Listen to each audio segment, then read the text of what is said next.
ଜଗନ୍ନାଥ। ବନ୍ଧୁଗଣ, ଆଜି ହେଉଛି 18 ଏପ୍ରିଲ 2025 ଶୁକ୍ରବାର, ବୈଶାଖ ମାସ କୃଷ୍ଣପକ୍ଷ ପଞ୍ଚମୀ ଏବଂ ମେଷ 5 ଦିନ। ଆଜିର ସୂର୍ଯ୍ୟୋଦୟ ସମୟ ସକାଳ 5:25 ଏବଂ ସୂର୍ଯ୍ୟାସ୍ତ ସମୟ ସନ୍ଧ୍ୟା 6:08। ବର୍ତ୍ତମାନ ଆସନ୍ତୁ ଜାଣିବା ଆଜିର ରାଶିଫଳ ବିଷୟରେ। ପ୍ରଥମେ ଜାଣିବା ମେଷ ରାଶି ବିଷୟରେ। ମେଷ ରାଶି ଆଜି ଷଷ୍ଠ ଚନ୍ଦ୍ର ଯୋଗୁଁ ରୋଗ, ଋଣ, ଦୁଃଖ, ଶୋକ, କ୍ଲେଶ ଓ ମାନସିକ ଅବସାଦରୁ ସାମୟିକ ମୁକ୍ତି ମିଳିବ। ମନରେ ପ୍ରସନ୍ନତା, ପରିବାରରେ ସୁଖ ଶାନ୍ତି ଏବଂ ଦେହ ମନ ସୁସ୍ଥ ରହିବ। ଶତ୍ରୁମାନେ ମିତ୍ରତାର ହାତ ବଢ଼ାଇବେ ଏବଂ ଆପଣଙ୍କ ବକ୍ତବ୍ୟରେ ସମ୍ମୋହନର ଶକ୍ତି ରହିବ। ବାଣିଜ୍ୟ, ବ୍ୟବସାୟ ଓ ପରିବହନରେ ଆୟ ଅତି ଉତ୍ତମ ହେବ ଏବଂ କର୍ମରେ ଆଶାଠାରୁ ଅଧିକ ସଫଳତା ଓ କର୍ମସ୍ଥାନର ସମସ୍ତ ବାଧାବିଘ୍ନ ଦୂର ହେବ। ଯେଉଁମାନଙ୍କର ଦ୍ୱିଜା ମେଷ, ସେମାନେ ଆଜି ସୁଫଳ ପାଇବେ। ଆପଣଙ୍କ ପାଇଁ ଆଜି ଶୁଭ ରଙ୍ଗ ଗେରୁଆ, ଶୁଭ ସଂଖ୍ୟା 11। ଆଜି ଆପଣ ପ୍ରଭୁ ହନୁମାନଙ୍କୁ ଆରାଧନା କରନ୍ତୁ। ଆପଣଙ୍କ ଦିନଟି ଭଲରେ କଟିବ। ତାପରେ ଜାଣିବା ବୃଷ ରାଶି ବିଷୟରେ। ବୃଷ ରାଶି ଆଜି ଘାତ ଚନ୍ଦ୍ର ଏବଂ ଅପରାହ୍ନ 3:10 ପରେ ଘାତ ନକ୍ଷତ୍ର ଯୋଗୁଁ ମାନ ସମ୍ମାନ ହାନି, ମାନସିକ ଦୁଶ୍ଚିନ୍ତା, ପରିବାରରେ ମତାନ୍ତର ଏବଂ ଇତର ଜନଠାରୁ ଅପମାନ ପାଇବେ। ମନ ଅସ୍ଥିର ଓ ବିଷାଦଗ୍ରସ୍ତ ରହିବ ଏବଂ ଚାଲିଚଳନ, ବ୍ୟବହାର, କଥାବାର୍ତ୍ତା ବିବାଦୀୟ ହେବ। ସନ୍ତାନମାନେ ବିଶୃଙ୍ଖଳିତ ହେବେ ଏବଂ ପିତାମାତାଙ୍କ ସ୍ୱାସ୍ଥ୍ୟଗତ ସମସ୍ୟା ଦେଖାଦେବ। ବାଣିଜ୍ୟ, ବ୍ୟବସାୟ ଓ ପରିବହନରେ ମାନ୍ଦାବସ୍ଥା ଲାଗି ରହିବ ଏବଂ କର୍ମରେ ବିଫଳତା ଓ ସହକର୍ମୀଙ୍କ ଉପହାସର ପାତ୍ର ହେବେ। ଯେଉଁମାନଙ୍କର କୃତ୍ତିକା ଓ ରୋହିଣୀ ବୃଷ, ସେମାନେ ଆଜି ସତର୍କ ହେବେ। ଆପଣଙ୍କ ପାଇଁ ଆଜି ଶୁଭ ରଙ୍ଗ ଚକୋଲେଟ୍, ଶୁଭ ସଂଖ୍ୟା 2। ଆଜି ଆପଣ ପ୍ରଭୁ ଶ୍ରୀରାମଙ୍କୁ ଆରାଧନା କରନ୍ତୁ। ଆପଣଙ୍କ ଦିନଟି ଭଲରେ କଟିବ। ତାପରେ ଜାଣିବା ମିଥୁନ ରାଶି ବିଷୟରେ। ମିଥୁନ ରାଶି ଆଜି ଶୁକ୍ଳପକ୍ଷର ଚତୁର୍ଥ ଚନ୍ଦ୍ର ଯୋଗୁଁ ଧନକ୍ଷତି, ମାନସିକ ଅସ୍ଥିରତା, ପରିବାରରେ ମନୋମାଳିନ୍ୟ, ସ୍ୱଜନରେ ବିବାଦ, ପଡ଼ୋଶୀଙ୍କ ସହ ତିକ୍ତତା, ଯାନବାହନରେ ଖର୍ଚ୍ଚାନ୍ତ ଏବଂ ଆର୍ଥିକ ଠକାମିରେ ପଡ଼ିପାରନ୍ତି। ମୂଲ୍ୟବାନ ପଦାର୍ଥ ନଷ୍ଟ କିମ୍ବା ହଜିଯାଇପାରେ ଏବଂ ଶାରୀରିକ ପୀଡ଼ା ଭୋଗିପାରନ୍ତି। ବାଣିଜ୍ୟ, ବ୍ୟବସାୟ ଓ ପରିବହନରେ କ୍ଷତି ଦେଖାଦେବ ଏବଂ କର୍ମରେ ବିଫଳତା ଓ ପଦସ୍ଥ ଅଧିକାରୀଙ୍କ ରୋଷର ଶିକାର ହେବେ। ଯେଉଁମାନଙ୍କର ଆଦ୍ରା ଓ ପୁନଃବସୁ ମିଥୁନ, ସେମାନେ ଆଜି ସତର୍କ ହେବେ। ଆପଣଙ୍କ ପାଇଁ ଆଜି ଶୁଭ ରଙ୍ଗ ସବୁଜ, ଶୁଭ ସଂଖ୍ୟା 8। ଆଜି ଆପଣ ଭଗବାନ ବିଷ୍ଣୁଙ୍କୁ ଆରାଧନା କରନ୍ତୁ। ଆପଣଙ୍କ ଦିନଟି ଭଲରେ କଟିବ। ତାପରେ ଜାଣିବା କର୍କଟ ରାଶି ବିଷୟରେ। କର୍କଟ ରାଶି ଆଜି ତୃତୀୟ ଚନ୍ଦ୍ର ଏବଂ ରବି ଚନ୍ଦ୍ର ଉଭୟଙ୍କ ନକ୍ଷତ୍ର ଭୋଗ ହେଉଥିବାରୁ ମନରେ ଉତ୍ସାହ, ଉଦ୍ଦୀପନା, ପରିବାରରେ ସୁଖ ଶାନ୍ତି, ସ୍ୱଜନରେ ସୁସମ୍ପର୍କ ଏବଂ ଭାଇ ଭଉଣୀଙ୍କ ପ୍ରତି ସ୍ନେହ, ଶ୍ରଦ୍ଧା ଓ ଆନ୍ତରିକତା ଅଧିକ ରହିବ। ସୁଖବର, ସୁସମ୍ବାଦ ମିଳିବ ଏବଂ ସମସ୍ତ କର୍ମରେ ସୁଚିନ୍ତିତ ପଦକ୍ଷେପ ନେବେ। ବାଣିଜ୍ୟ, ବ୍ୟବସାୟ ଓ ପରିବହନରେ ଆୟ ଅତି ଉତ୍ତମ ହେବ ଏବଂ କର୍ମରେ ସଫଳତା ଓ ସମସ୍ତ କର୍ମରେ ଆପଣଙ୍କର କର୍ମକୁଶଳତା ଓ କାର୍ଯ୍ୟଦକ୍ଷତା ପ୍ରକାଶ ପାଇବ। ଯେଉଁମାନଙ୍କର ପୁଷ୍ୟ ଓ ଅଶ୍ଳେଷା କର୍କଟ, ସେମାନେ ଆଜି ଉପକୃତ ହେବେ। ଆପଣଙ୍କ ପାଇଁ ଆଜି ଶୁଭ ରଙ୍ଗ ସିଲଭର, ଶୁଭ ସଂଖ୍ୟା 1। ଆଜି ଆପଣ ମା ସମଲେଶ୍ୱରୀଙ୍କୁ ଆରାଧନା କରନ୍ତୁ। ଆପଣଙ୍କ ଦିନଟି ଭଲରେ କଟିବ। ତାପରେ ଜାଣିବା ସିଂହ ରାଶି ବିଷୟରେ। ସିଂହ ରାଶି ଆଜି ଦ୍ୱିତୀୟ ଚନ୍ଦ୍ର ଏବଂ ରବି ଚନ୍ଦ୍ର ଉଭୟଙ୍କ ନକ୍ଷତ୍ର ଭୋଗ ହେଉଥିବାରୁ ଧନ ଓ ଆୟ ପ୍ରତି ମନରେ ଦୁର୍ବଳତା ପ୍ରକାଶ ପାଇବ ଏବଂ ଧନ ଓ ଆୟ ଯେତେ ଅଧିକ ମିଳିଲେ ମଧ୍ୟ ମନରେ ଆତ୍ମସନ୍ତୋଷ ଓ ଆତ୍ମତୃପ୍ତି ମିଳିବ ନାହିଁ। ଧନର ସଦ୍ ବିନିଯୋଗ କରିବେ ଏବଂ ଆୟର କିଛି ଅଂଶ ସଞ୍ଚୟରେ ବିନିଯୋଗ କରିବେ। ବାଣିଜ୍ୟ, ବ୍ୟବସାୟ ଓ ପରିବହନରେ ଆୟ ଅତି ଉତ୍ତମ ହେବ ଏବଂ କର୍ମରେ ସଫଳତା ମିଳିଲେ ମଧ୍ୟ କିଛି ସମସ୍ୟା ଦେଖାଦେବ। ଯେଉଁମାନଙ୍କର ପୂର୍ବ ଫାଲ୍ଗୁନୀ ସିଂହ ସେମାନେ ଆଜି ସୁଫଳ ପାଇବେ। ଆପଣଙ୍କ ପାଇଁ ଆଜି ଶୁଭ ରଙ୍ଗ ଗୋଲାପୀ, ଶୁଭ ସଂଖ୍ୟା 6। ଆଜି ଆପଣ ମା ମାତଙ୍ଗୀଙ୍କୁ ଆରାଧନା କରନ୍ତୁ। ଆପଣଙ୍କ ଦିନଟି ଭଲରେ କଟିବ। ତାପରେ ଜାଣିବା କନ୍ୟା ରାଶି ବିଷୟରେ। କନ୍ୟା ରାଶି ଆଜି ଶ୍ରୀଚନ୍ଦ୍ର ଏବଂ ଶୁକ୍ରବାର ଯୋଗୁଁ ଧନ, ମାନ ସମ୍ମାନ, ସ୍ୱଜନରେ ସୁସମ୍ପର୍କ, ପରିବାରରେ ସୁଖ ଶାନ୍ତି, ଲକ୍ଷ୍ମୀଙ୍କର କୃପା ଏବଂ ସୁଖାଦ୍ୟ ସୁବସନ ପ୍ରାପ୍ତି ହେବ। ଚାଲିଚଳନ, ବ୍ୟବହାର, କଥାବାର୍ତ୍ତା ମାର୍ଜିତ ଓ ସର୍ବଜନ ଆଦୃତ ହେବ ଏବଂ ସମସ୍ତଙ୍କର ପ୍ରଶଂସାର ପାତ୍ର ହେବେ।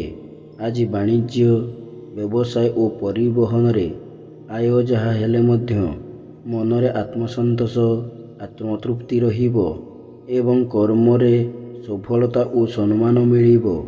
ଯେଉଁମାନଙ୍କର ଚିତ୍ରା କନ୍ୟା ସେମାନେ ଆଜି ଉପକୃତ ହେବେ। ଆପଣଙ୍କ ପାଇଁ ଆଜି ଶୁଭ ରଙ୍ଗ ମେରୁନ୍, ଶୁଭ ସଂଖ୍ୟା 4। ଆଜି ଆପଣ ମା ଛିନ୍ନମସ୍ତାଙ୍କୁ ଆରାଧନା କରନ୍ତୁ। ଆପଣଙ୍କ ଦିନଟି ଭଲରେ କଟିବ। ତାପରେ ଜାଣିବା ତୁଳା ରାଶି ବିଷୟରେ।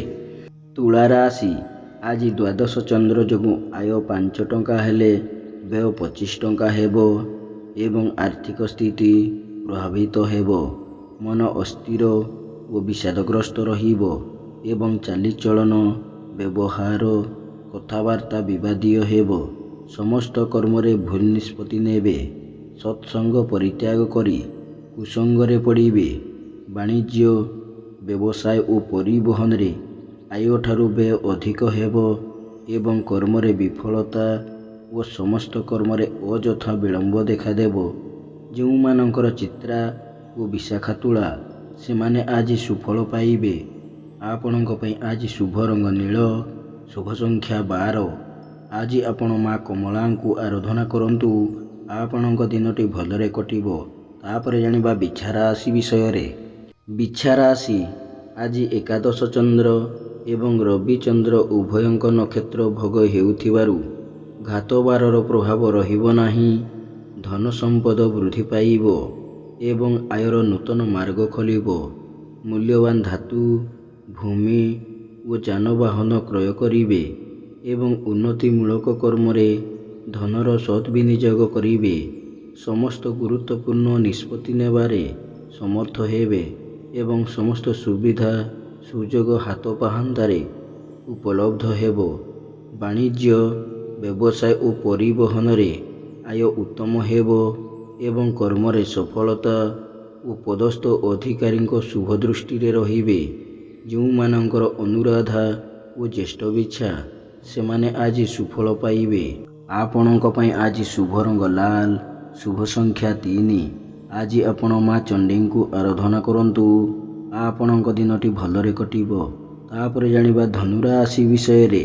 ଧନୁ ରାଶି ଆଜି ଦଶମ ଚନ୍ଦ୍ର, ଘାତବାର ଏବଂ ରବିଚନ୍ଦ୍ର ଉଭୟଙ୍କ ନକ୍ଷତ୍ର ଭୋଗ ହେଉଥିବାରୁ ଘାତବାରର ପ୍ରଭାବ ରହିବ ନାହିଁ। କର୍ମ ପ୍ରତି ଏକାଗ୍ରତା ଓ ଆନ୍ତରିକତା ଅଧିକ ରହିବ ଏବଂ ସମସ୍ତ କର୍ମରେ ଆଶାଠାରୁ ଅଧିକ ସଫଳତା ମିଳିବ। ଭାଗ୍ୟ ଅପେକ୍ଷା କର୍ମରେ ଅଧିକ ଗୁରୁତ୍ୱ ଦେବେ ଏବଂ କର୍ମରେ ଉନ୍ନତି କରିବା ପାଇଁ ଯୋଜନା କରିବେ। ବାଣିଜ୍ୟ, ବ୍ୟବସାୟ ଓ ପରିବହନରେ ଆୟ ଅତି ଉତ୍ତମ ହେବ ଏବଂ ନୂତନ ବ୍ୟବସାୟର ସୁଯୋଗ ଜୁଟିବ। ଯେଉଁମାନଙ୍କର ମୂଳା ଓ ପୂର୍ବ ଆଷାଢ଼ ଧନୁ ସେମାନେ ଆଜି ଉପକୃତ ହେବେ। ଆପଣଙ୍କ ପାଇଁ ଆଜି ଶୁଭ ରଙ୍ଗ ହଳଦିଆ, ଶୁଭ ସଂଖ୍ୟା 5। ଆଜି ଆପଣ ମା ମାତଙ୍ଗୀଙ୍କୁ ଆରାଧନା କରନ୍ତୁ। ଆପଣଙ୍କ ଦିନଟି ଭଲରେ କଟିବ। ତାପରେ ଜାଣିବା ମକର ରାଶି ବିଷୟରେ। ମକର ରାଶି ଆଜି ନବମ ଚନ୍ଦ୍ର ଏବଂ ଶୁକ୍ରବାର ଯୋଗୁଁ ଗୁରୁଜନଙ୍କ କୃପା, କ୍ଷମତାଶାଳୀ ବ୍ୟକ୍ତିଙ୍କ ସହାୟତା ଏବଂ ରାଜନୈତିକ ବ୍ୟକ୍ତିଙ୍କ ଶୁଭ ଦୃଷ୍ଟିରେ ରହିବେ। ପରୋପକାର, ସମାଜ ସେବା ଓ ଧାର୍ମିକ କର୍ମରେ ଅଧିକ ଆଗ୍ରହ ରହିବ ଏବଂ ସମସ୍ତ ଆଶା, ଆକାଂକ୍ଷା ଓ ଅଭିଳାଷ ପୂର୍ଣ୍ଣ ହେବ। ପୂର୍ବରୁ ହୋଇଥିବା କ୍ଷତିର ଭରଣା କରିବାରେ ସମର୍ଥ ହେବେ ଏବଂ ଆର୍ଥିକ କଷ୍ଟ ଓ ଅବସାଦରୁ ମୁକ୍ତି ପାଇବେ। ବ୍ୟବସାୟ, ବାଣିଜ୍ୟ ଓ ପରିବହନରେ ଆୟ ଅତି ଉତ୍ତମ ହେବ ଏବଂ କର୍ମରେ ସଫଳତା ଓ ପ୍ରମୋସନ୍ ମିଳିପାରେ। ଯେଉଁମାନଙ୍କର ଧନିଷ୍ଠା ମକର ସେମାନେ ଆଜି ସୁଫଳ ପାଇବେ। ଆପଣଙ୍କ ପାଇଁ ଆଜି ଶୁଭ ରଙ୍ଗ ଇନ୍ଦ୍ରନୀଳ, ଶୁଭ ସଂଖ୍ୟା 11। ଆଜି ଆପଣ ମା ବିମଳାଙ୍କୁ ଆରାଧନା କରନ୍ତୁ। ଆପଣଙ୍କ ଦିନଟି ଭଲରେ କଟିବ। ତାପରେ ଜାଣିବା କୁମ୍ଭ ରାଶି ବିଷୟରେ। କୁମ୍ଭ ରାଶି ଆଜି ଅଷ୍ଟମ ଚନ୍ଦ୍ର ଯୋଗୁଁ ଧନ କ୍ଷତି, ମାନସିକ ଅସ୍ଥିରତା, ପରିବାରରେ ମନୋମାଳିନ୍ୟ, ସ୍ୱଜନ ଓ ପରିଜନଙ୍କ ସହ ବିବାଦ, ପଡ଼ୋଶୀଙ୍କ ସହ ତିକ୍ତତା ଏବଂ ଶାରୀରିକ ପୀଡ଼ା ଭୋଗିବେ। ଉଚିତ କର୍ମରୁ ବିଚ୍ୟୁତ ହୋଇ ଅନୁଚିତ କର୍ମରେ ଆଗ୍ରହ ରଖିବେ ଏବଂ ବିନା କାରଣରେ ବହୁତ ବ୍ୟସ୍ତ ରହିବେ। ବାଣିଜ୍ୟ, ବ୍ୟବସାୟ ଓ ପରିବହନରେ ଆୟଠାରୁ ବ୍ୟୟ ଅଧିକ ହେବ ଏବଂ କର୍ମରେ ବିଫଳତା ଓ ବାଧାବିଘ୍ନ ଲାଗି ରହିବ। ଯେଉଁମାନଙ୍କର ଶତଭିସା ଓ ପୂର୍ବଭାଦ୍ର କୁମ୍ଭ ସେମାନେ ଆଜି ସତର୍କ ହେବେ। ଆପଣଙ୍କ ପାଇଁ ଆଜି ଶୁଭ ରଙ୍ଗ ମାଟିଆ, ଶୁଭ ସଂଖ୍ୟା 11। ଆଜି ଆପଣ ମା ଭୈରବୀଙ୍କୁ ଆରାଧନା କରନ୍ତୁ। ଆପଣଙ୍କ ଦିନଟି ଭଲରେ କଟିବ। ଶେଷରେ ଜାଣିବା ମୀନ ରାଶି ବିଷୟରେ। ମୀନ ରାଶି ଆଜି ଘାତବାର ଏବଂ ସପ୍ତମ ଚନ୍ଦ୍ର ଯୋଗୁଁ ଘାତବାରର ପ୍ରଭାବ ରହିବ ନାହିଁ। ମାନସିକ, ପାରିବାରିକ ଶାନ୍ତି, ପରିଚିତ ମହିଳାଙ୍କ ଠାରୁ ସାହାଯ୍ୟ, ସହଯୋଗ ଓ ଧନ ମିଳିବ। ମୂଲ୍ୟବାନ ଧାତୁ, ବସନ ଭୂଷଣ ଓ ଘରୋଇ ଉପକରଣ କ୍ରୟ କରିବେ। ଆମୋଦ ପ୍ରମୋଦ, ମୌଜ ମଜଲିସରେ ଅଧିକ ଆଗ୍ରହ ରହିବ ଏବଂ ପରିବାରରେ ସ୍ୱର୍ଗୀୟ ସୁଖ ଅନୁଭୂତ ହେବ। ବାଣିଜ୍ୟ, ବ୍ୟବସାୟ ଓ ପରିବହନରେ ଆୟ ଅତି ଉତ୍ତମ ହେବ ଏବଂ କର୍ମରେ ସଫଳତା ଓ ସମ୍ମାନ ମିଳିବ। ଯେଉଁମାନଙ୍କର ରେବତୀ ଓ ଉତ୍ତର ଭାଦ୍ର ମୀନ ସେମାନେ ଆଜି ଉପକୃତ ହେବେ। ଆପଣଙ୍କ ପାଇଁ ଆଜି ଶୁଭ ରଙ୍ଗ ଗୋଲାପୀ, ଶୁଭ ସଂଖ୍ୟା 7। ଆଜି ଆପଣ ମା ତାରାଙ୍କୁ ଆରାଧନା କରନ୍ତୁ। ଆପଣଙ୍କ ଦିନଟି ଭଲରେ କଟିବ। ଏମିତି ପ୍ରତ୍ୟେକ ଦିନ ରାଶିଫଳ ବିଷୟରେ ଜାଣିବା ପାଇଁ ବର୍ତ୍ତମାନ ଆମ ଚ୍ୟାନେଲକୁ ସବସ୍କ୍ରାଇବ୍ କରନ୍ତୁ ଏବଂ ପାଖରେ ଆସୁଥିବା ବେଲ୍ ଆଇକନ୍କୁ ମଧ୍ୟ ପ୍ରେସ୍ କରିନିଅନ୍ତୁ ଏବଂ ଭିଡ଼ିଓଟିକୁ ନିଜ ପରିବାର, ବନ୍ଧୁବାନ୍ଧବକୁ ମଧ୍ୟ ସେୟାର କରିନିଅନ୍ତୁ। ଜୟ ଜଗନ୍ନାଥ, ନମସ୍କାର।